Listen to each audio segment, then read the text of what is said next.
वो बता दें, महाराष्ट्र संकट पर केंद्रीय मंत्री नकवी का बयान सामने आया है। घर को चौपट कर चौपाटी पर चिल्ला रहे हैं, ये कहना है नकवी का।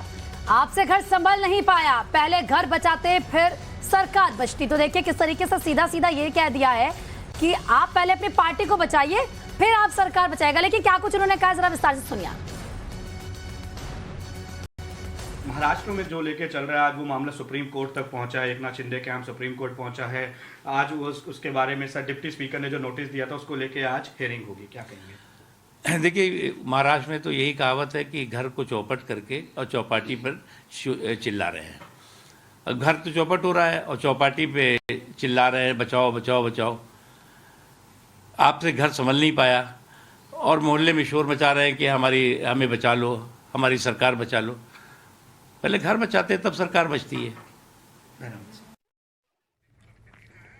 तो देखिए, बिल्कुल आपने नकवी को सुना, साफ तौर पर वो किस तरीके से निशाना साध रहे हैं शिवसेना पर। पार्टी तो आप बचा नहीं पा रहे और सरकार बचाने की आप कोशिश कर रहे हैं। एक बार फिर से अमित का रुख कर लेते हैं। अमित, अभी नकवी ने यही कहा, क्योंकि जिस तरीके की स्थिति इस बार बनी हुई है महाराष्ट्र में, सीधा सीधा तो कह रहे हैं घर तो बच नहीं रहा आपसे और सरकार बचाने की आप कोशिश कर रहे हैं। बेहतर होता पहले घर को बचाते।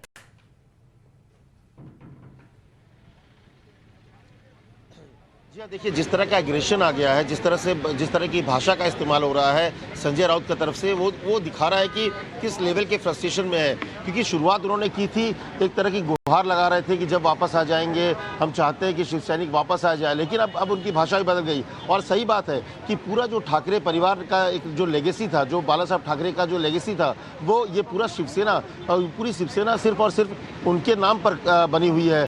उन्होंने पूरे महाराष्ट्र में एक शिवसेना को खड़ा किया, शिव सैनिक उनके नाम पर लड़ते मरते भिड़ते रहे हैं। तो ऐसे में जो लेगेसी थी वो कैसे धीरे धीरे खत्म हो गई। सरकार बनने के बाद कैसे पूरा जो बाला साहब ठाकरे के नाम पर जो शिव सैनिक थे, जो उद्धव ठाकरे पर भरोसा जताते थे, उनका भरोसा धीरे धीरे खत्म होता गया। और ख़ास तौर से जैसे ही एनसीपी और कांग्रेस के साथ रिश्ता बना हुआ, तो वो अपने घर को नहीं बचा पाई। वो पीड़ा जो है, शायद यही पीड़ा थी कि उन्होंने पहले ही इस्तीफा देने से पहले ही उनको अपना सरकारी आवास छोड़ना पड़ा। क्योंकि वो इस बात को एहसास कर चुके थे कि उनकी पार्टी में अब उनका वो स्टेचर रहा नहीं। लोग उनको जो एक नाम पर, ठाकरे परिवार के नाम पर जो जुड़े थे, वो खत्म हो गया। तो परिवार की बात कर रहे हैं, पार्टी की बात कर रहे हैं, लेकिन पूरा जो विधान सभा में जो पार्टी थी वो उनके हाथ से निकल गई और वो कुछ नहीं कर पाए। तो ये जो बातें हैं नकवी ने सही कही और तमाम लोगों ने इस बात को लेकर है कि ठाकरे परिवार के होते हुए अगर शिवसेना से इस तरह से निकल जाए। आपको याद होगा राज ठाकरे और उद्धव ठाकरे की लड़ाई जब हुई, दोनों अलग अलग हुए, तब भी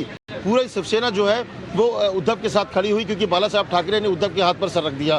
तो ऐसे में शिवसेना के भीतर इस तरह की स्थिति पैदा हो जाएगी कि 40 विधायक उनको छोड़ के चले जाएंगे। मुझे लगता है कि पूरी तरह से नाकाम एक जो गार्जियन के तौर पे होना चाहिए था, पार्टी के सुप्रीमो की तरह से होना चाहिए था, वो फेल हो गया। और इसीलिए अब उनकी भाषा फिर से उस तरह से हो गई कि जिसमें डराने धमकाने और के दम पर वो उनको वापस लाने की बात कर रहे हैं। जो स्थिति अभी शिवसेना की है वो शिव सैनिकों ने भी नहीं सोचा होगा, महाराष्ट्र की जनता ने भी नहीं सोचा होगा। अमित, फिलहाल जो बड़ी